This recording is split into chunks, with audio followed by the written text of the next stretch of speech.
Huguette l'a mentionné dans son petit témoignage, les disciples n'ont entendu qu'une partie de la phrase quand Jésus leur a dit « Mais vous verrez, je vais être arrêté, je vais être condamné, je vais être crucifié et je ressusciterai le troisième jour. » Mais ça, ils ont zappé.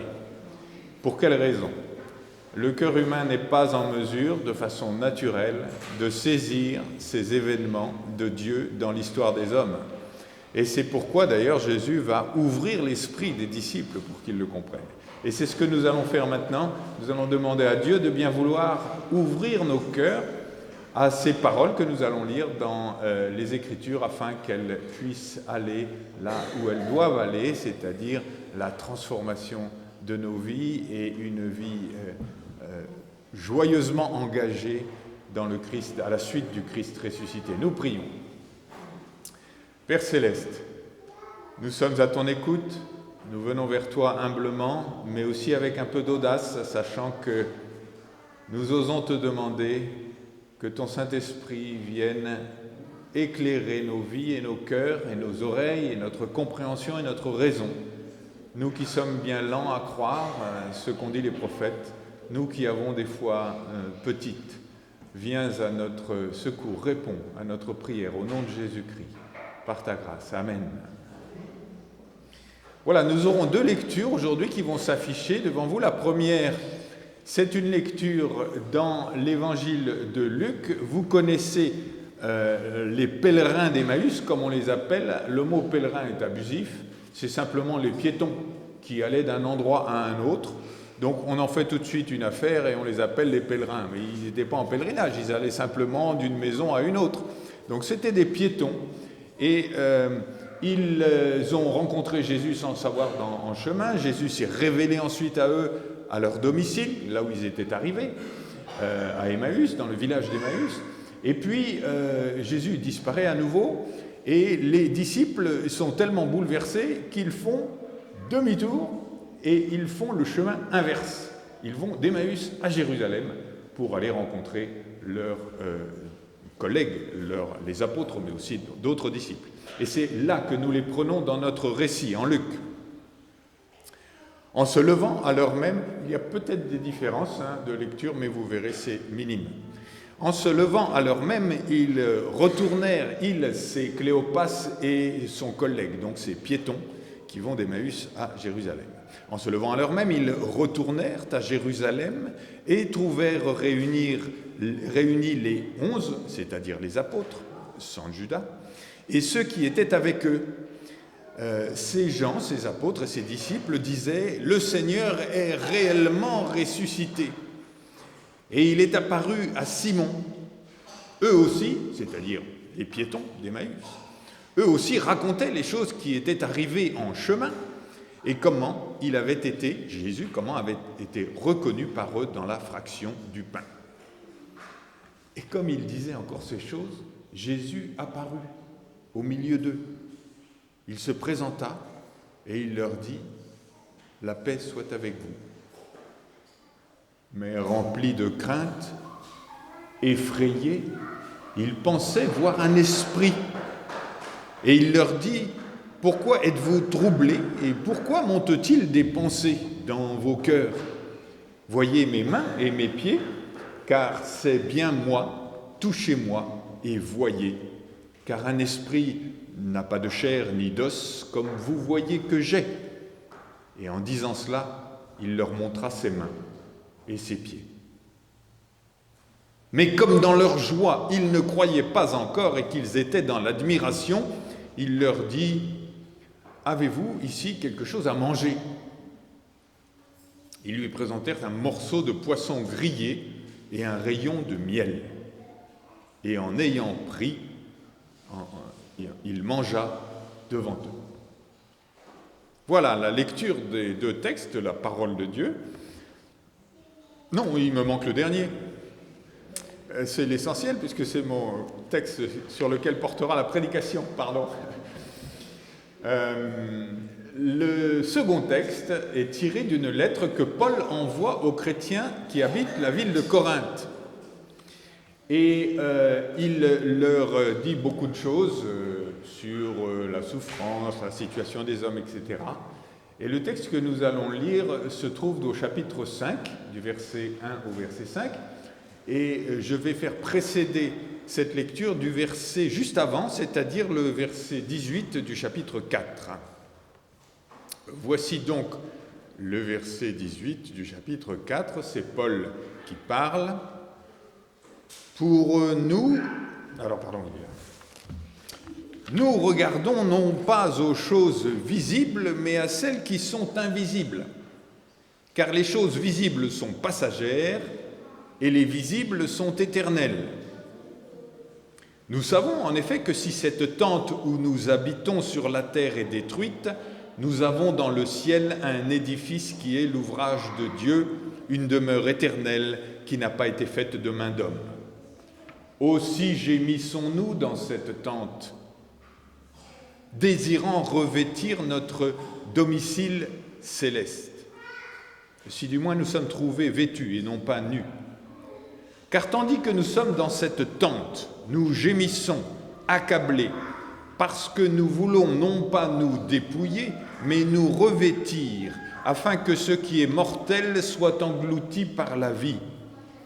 Et celui qui nous a formés, pour cela, c'est Dieu qui nous a donné les arts de l'esprit. Et ça va avec ce deuxième texte, c'est un peu compliqué. Honnêtement, j'aurais peut-être dû vous prévenir un peu avant. Ici, Paul parle principalement sous forme d'image, l'image de la tente. Mais pour nous, une tente, c'est du camping. Mais pour les gens de l'époque, la tente, c'est l'habitation quasi ordinaire. Il y avait des tentes, beaucoup de gens habitaient sous des tentes. Non pas parce qu'ils étaient particulièrement pauvres, mais parce qu'ils étaient mobiles, parce que leur métier même le demandait, c'était des marchands, ils habitaient sous des tentes, c'était des bergers, etc. Donc la tente, c'est la même chose que la maison. Et là, il est question aussi de maison, de demeure céleste, d'habitation. Donc dans ce texte, essayez de comprendre la même chose quand on parle des tentes et quand on parle des habitations. Mais alors c'est une image qui veut dire quoi? Qui parle de qui? Il parle de notre corps. On est bien d'accord? Il s'agit ici d'un récit de Paul qui dit « Notre tente, c'est notre corps ». Mais pour éviter de parler du corps, parce qu'il parle peut-être un peu plus largement, il parle de notre personne, nous habitons quelque chose, nous habitons notre propre corps. Et donc, il utilise cette fameuse image. Donc, nous habitons sur terre quelque chose qui va être détruit, mais nous avons dans le ciel un édifice qui est l'ouvrage de Dieu, donc il oppose, il mentionne deux habitations, une habitation qui va être, qui est fragile, qui est passagère, qui va être engloutie par quelque chose de plus grand. Et il parle ici des sensations ou des choses que ressent le chrétien devant cette image. L'image de la tente, notre corps, qui est pour l'instant assez faible et qui dépérit, et puis qui va être transformé en habitation céleste parce que c'est Dieu qui l'a construit. Alors, le but de la prédication, là où nous devrions arriver à la fin, ça va être la réponse à la question suivante. À quoi ressemble la vie d'une personne croyante en Jésus-Christ? À quoi ressemble la vie d'une personne croyante en Jésus-Christ qui est habitée par la certitude de la résurrection de la chair? Qui est habitée par la certitude que Jésus-Christ a inauguré une nouvelle humanité, en quelque sorte, une humanité qui sera ultimement revêtue du corps que Dieu a préparé pour nous et qui est celui de Jésus-Christ, ou qui est comparable à celui, qui est de la même nature que celui de Jésus-Christ. Donc, à quoi ressemble la vie d'une personne qui est habitée par cela? C'est la question, une des questions intéressantes le jour de Pâques, n'est-ce pas? À quoi ressemble votre vie? Et là, nous sommes étonnés d'entendre parler de quoi? Qu'est-ce qui se passe là à l'intérieur de la personne qui croit? Des gémissements. Un désir ardent. Des soupirs. Vous vous êtes levé avec ça? Qui s'est levé ce matin en se disant « J'attends impatiemment, je gémis, je soupire après ce revêtement que je vais recevoir ». Dites-moi, il y en a un, mais il a le droit, hein, peut se lever. Oui, moi je me suis levé avec cette idée. Aïe, aïe, aïe, moi non plus. D'ailleurs, le texte, vous avez remarqué, Paul dit « nous ». Des fois, il a des textes exhortatifs. C'est vous. Donc, Paul est là et il s'adresse, c'est celui qui sait, et il adresse à ceux qui apprennent. Mais là, c'est nous. Nous sommes tous dans la même barque. Nous sommes tous des très mauvais croyants en la résurrection. On est bien d'accord. Selon ce texte, on a des progrès à faire. Donc, la fin de la prédication va arriver à ce moment. Je l'ai déjà prêché à Saint-Laurent-du-Pape. Et j'en ai profité pour faire des petits sondages et de dire, bon, est-ce que c'est votre état d'esprit d'être là, d'être accablé, de gémir en attendant? Les gens disent, non, pas vraiment. Il y a la semaine dernière, je crois, je posais la question encore à une chère sœur et elle me dit, pas moi. Donc nous avons quelque chose à apprendre aujourd'hui à travers ce texte de Paul. Commençons par le verset 18 du chapitre 4. Nous regardons non pas aux choses visibles, mais à celles qui sont invisibles, car les choses visibles sont passagères et les invisibles sont éternelles. Dit autrement, nous disons, nous regardons aux choses invisibles, parce qu'elles sont éternelles.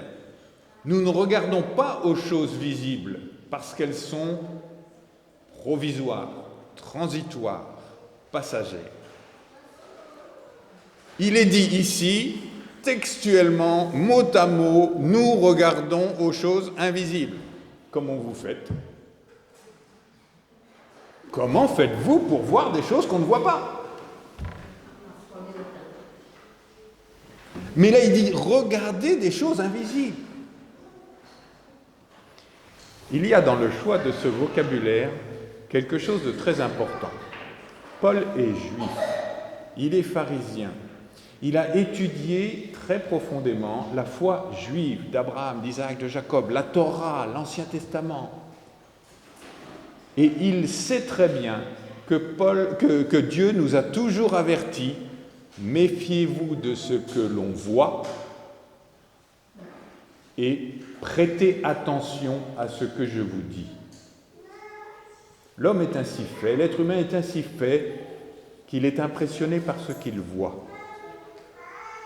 Et il n'arrive pas à regarder avec plus d'importance ce qu'on lui dit. Je dis bien regarder. Regarder comme si c'était plus vrai que ce qui est là devant ses yeux. Donc, la phrase « regardons aux choses invisibles », c'est d'accord, c'est la même chose que dire « avoir confiance dans ce que Dieu a dit à propos de la résurrection ». Avouez que c'est un peu plus long, mais c'est la même chose. Avez-vous confiance dans les témoins, comme Cléopas et son collègue, comme les disciples, qui ont, eux, témoigné et écrit sur le papier le récit de ce qu'ils ont vécu? Alors justement, on y arrive. Paul dit au verset 1, « Nous savons en effet, etc. » Il continue.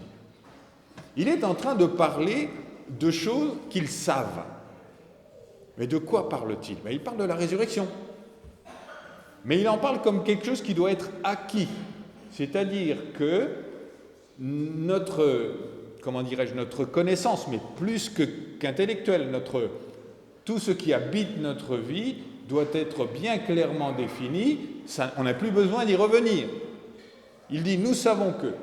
Mais de quoi parle-t-il? Revenons un instant à cette histoire des deux piétons qui allaient de Jérusalem à Emmaüs. Ils ont terminé leur trajet avec Jésus, ils sont bouleversés, ils repartent d'Emmaüs à Jérusalem. Et qu'est-ce qui se passe dans leur rencontre avec Jésus?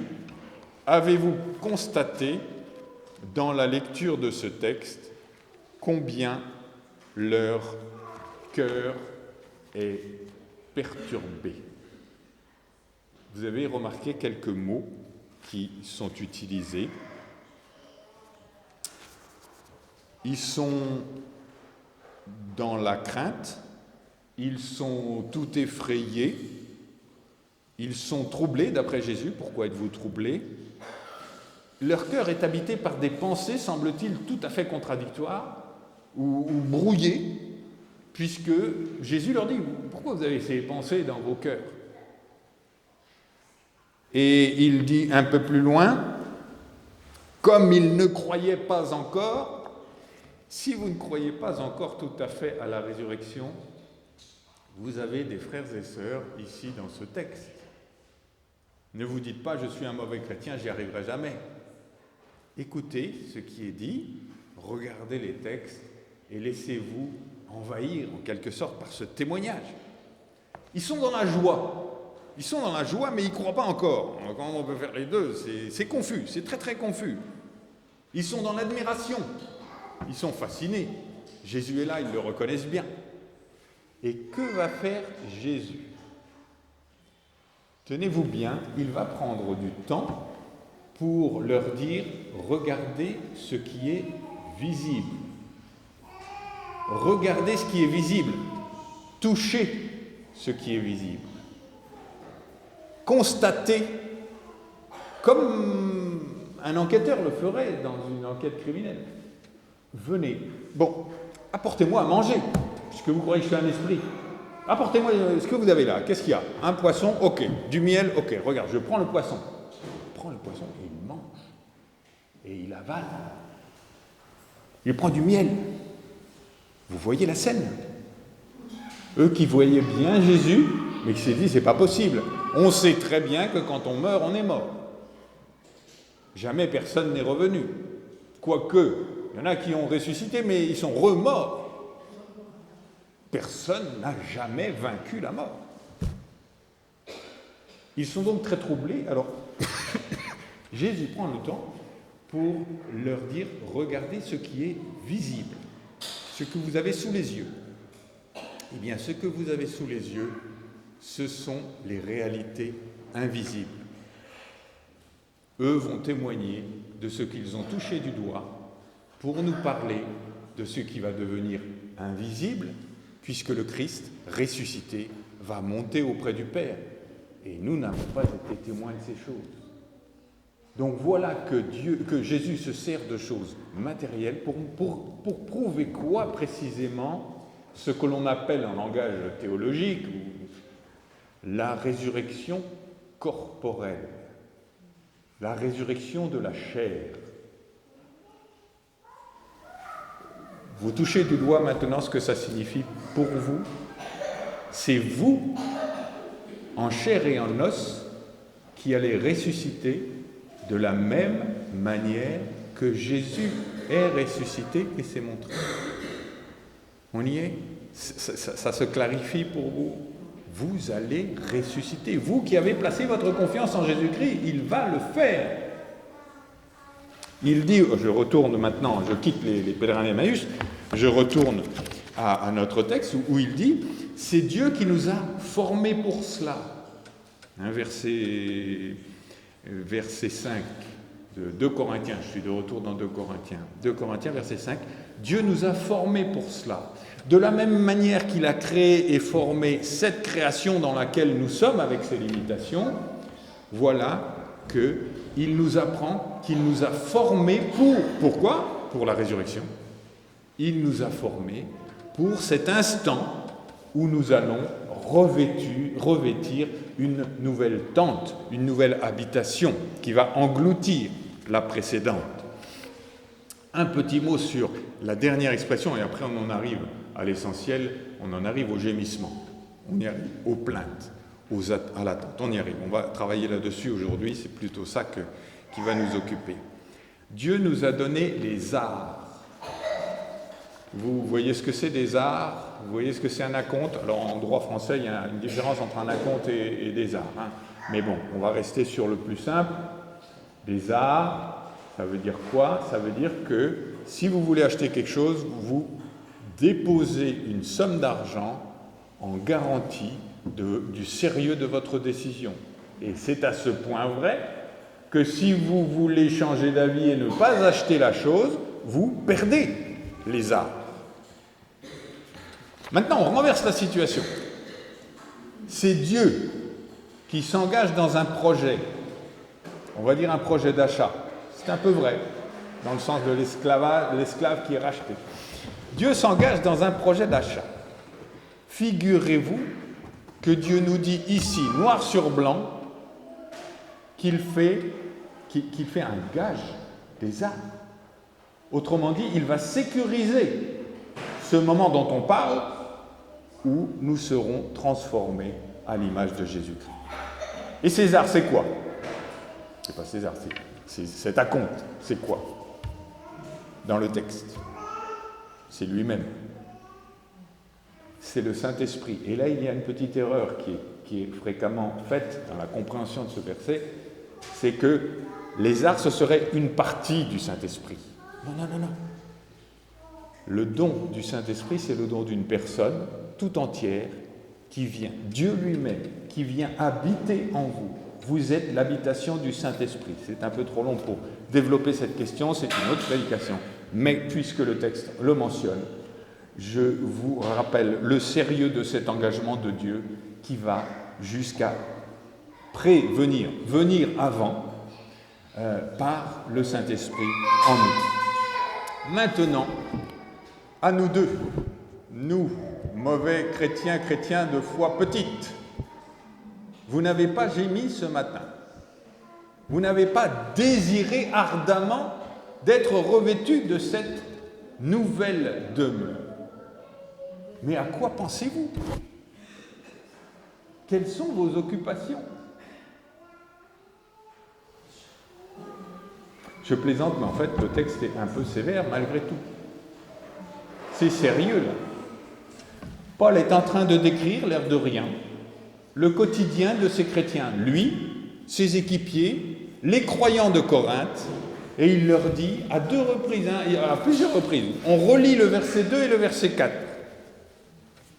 Aussi, c'est par rapport à ce qu'il a dit avant, c'est-à-dire, on va avoir cette nouvelle tente.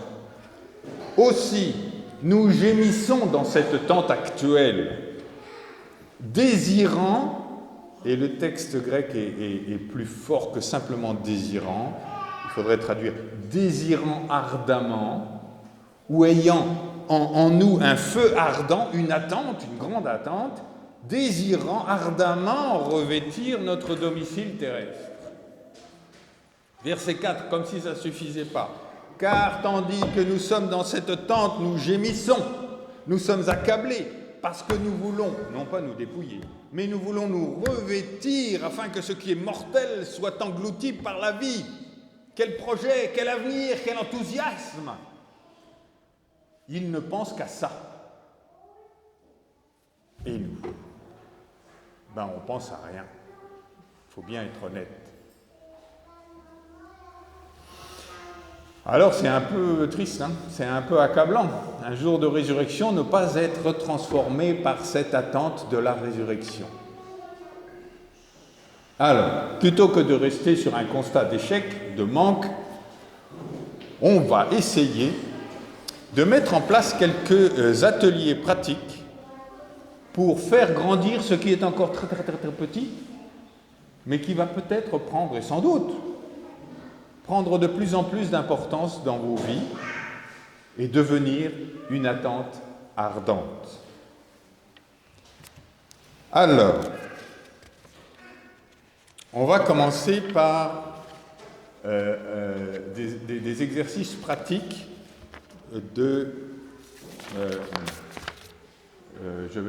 négatifs. Et puis après, on fera des exercices positifs. Alors, est-ce que, puisque Paul semble dire que tous les chrétiens attendent avec gourmandise ce moment, avec une... Qu'est-ce que nous pourrions faire? Eh bien, nous pourrions relativiser le visible. Vous avez remarqué, ne regardons pas aux choses visibles. Alors, premier exercice proposé, on pourrait relativiser le visible. On pourrait mettre le visible à sa place réelle, c'est-à-dire ça, c'est provisoire, ça, c'est transitoire, ça va disparaître, ça, je ne l'aurai pas toujours. Je me suis renseigné à ce sujet sur les réseaux sociaux, sur la déferlante qu'on vit depuis une dizaine d'années, sur le scrolling qu'on fait dérouler, et je suis au même titre que vous, on fait dérouler des quoi ? Des images. On ne fait pas dérouler des textes. On ne fait pas peut-être des images avec de la voix, mais on ne fait pas dérouler des textes bibliques. C'est pas passionnant ce truc. On fait dérouler des images. Donc les médias, les réseaux sociaux et surtout les je ne sais pas comment on appelle ça, mais enfin ces trucs qu'on regarde quoi. Eh bien, ils sont construits là-dessus. On les regarde. Et alors, quelle ne fut pas ma surprise quand je suis allé voir les statistiques. Combien de temps restons-nous devant les écrans en moyenne par jour? Pardon? Pas beaucoup. Arlette, pas beaucoup. Alors Arlette, c'est un côté du spectre. Pas beaucoup. Arlette, tu n'auras pas besoin de faire cet exercice, tu pourras passer au suivant. Tu es exempté. Eh bien, les chiffres sont tout à fait effrayants. Entre 3 et 6 ans, on va y passer 1h30 à 2 heures. Et pour les adolescents et les adultes, c'est à la louche, entre les adolescents et les adultes, on y passe 4 à 5 heures. 4 à 5 heures, pas par semaine, par jour. J'ai rencontré un vieux monsieur, il y a longtemps de ça, ça devait être il y a, j'ai quel âge, ouais, ça devait être bien 35 ans de ça, un vieux monsieur avec une barbe longue, etc. Il était orateur, chrétien engagé, et puis il me dit, c'était au repas, je crois, il me dit, oui, moi j'ai décidé de donner la dîme de mon temps au Seigneur. Je m'en souviens comme si c'était hier. La dîme de son temps. Ben oui, il y a 24 heures dans une journée, donc 10% de 24 heures, ça fait 2,4 heures, donc il donnait à peu près 2h30 de ses journées au Seigneur. Je suis sorti de table, je dis, c'est un ovni ce monsieur, il est perché, c'est pas possible, comment peut-on passer 2h30 avec le Seigneur d'une manière ou d'une autre, il ne m'a pas précisé comment il est. Aujourd'hui, nous passons le double. On donne 2 fois la dîme. Et à qui? C'est extraordinaire. Donc, c'est faisable.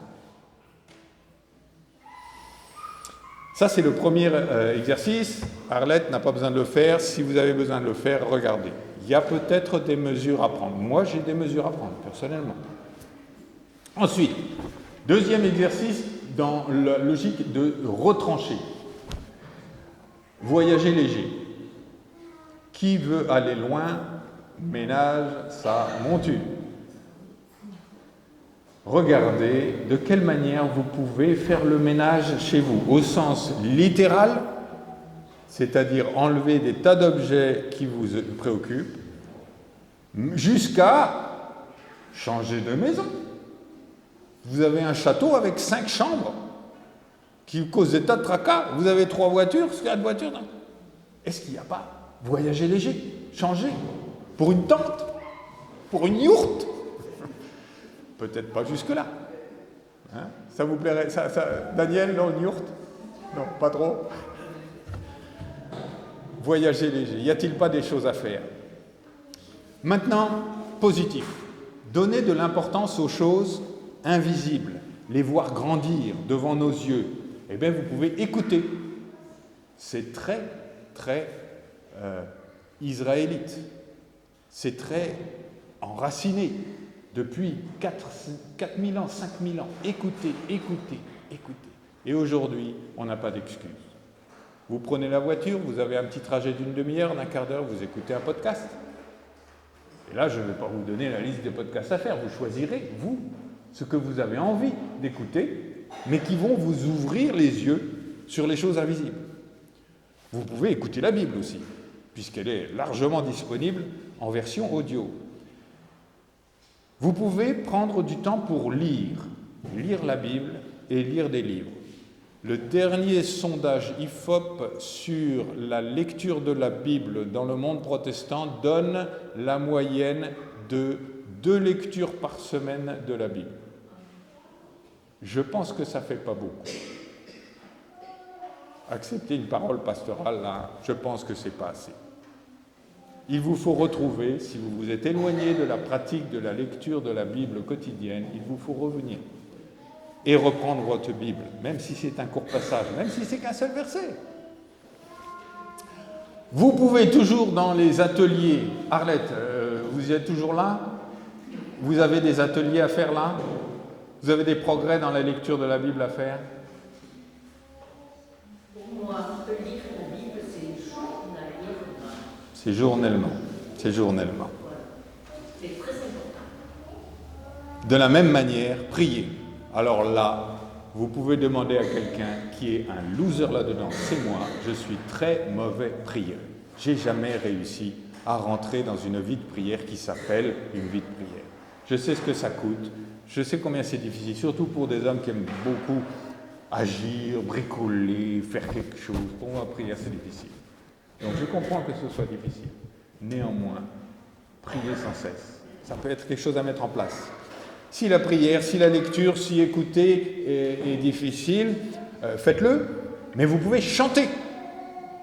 Vous pouvez chanter. Chanter des cantiques. Luther disait, chanter, c'est prier. Vous prenez des cantiques et vous les chantez. Vous pouvez méditer. Ça va vous prendre 2h30 par jour, tous mes exercices-là. Vous pouvez méditer. Regardez dans les psaumes combien de fois il est dit « Je médite ta parole jour et nuit ». Où est-ce que nous voulons arriver avec tout ça? Eh bien, on veut être une église qui gémit. Une église qui attend ardemment.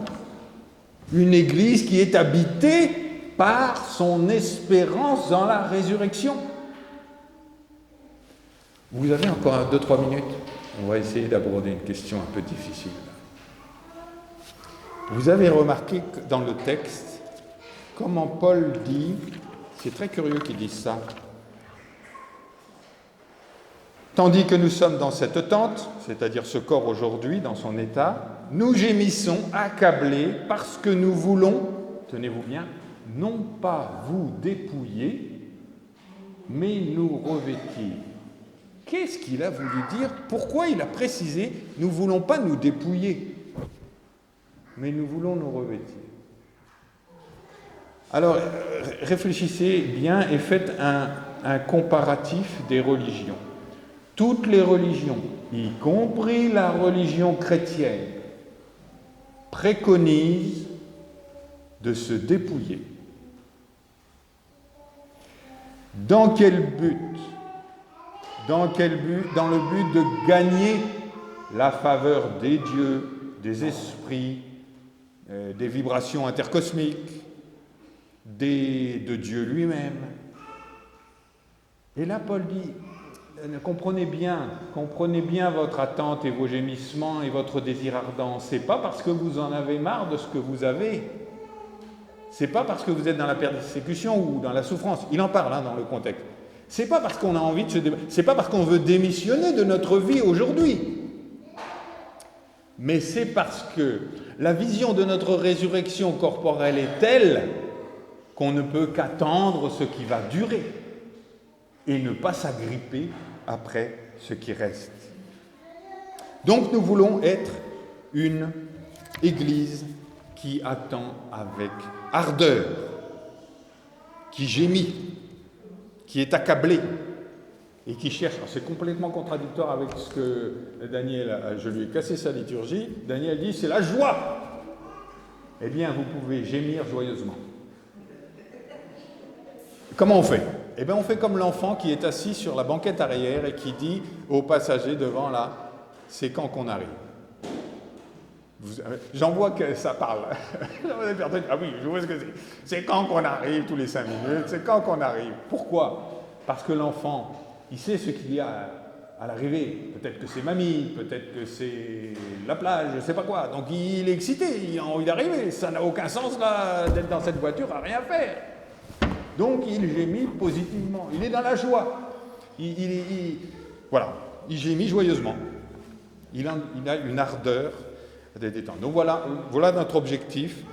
Nous sommes accablés et nous serons, Dieu voulant, à l'avenir, une Église qui attend ardemment et qui gémit. Amen.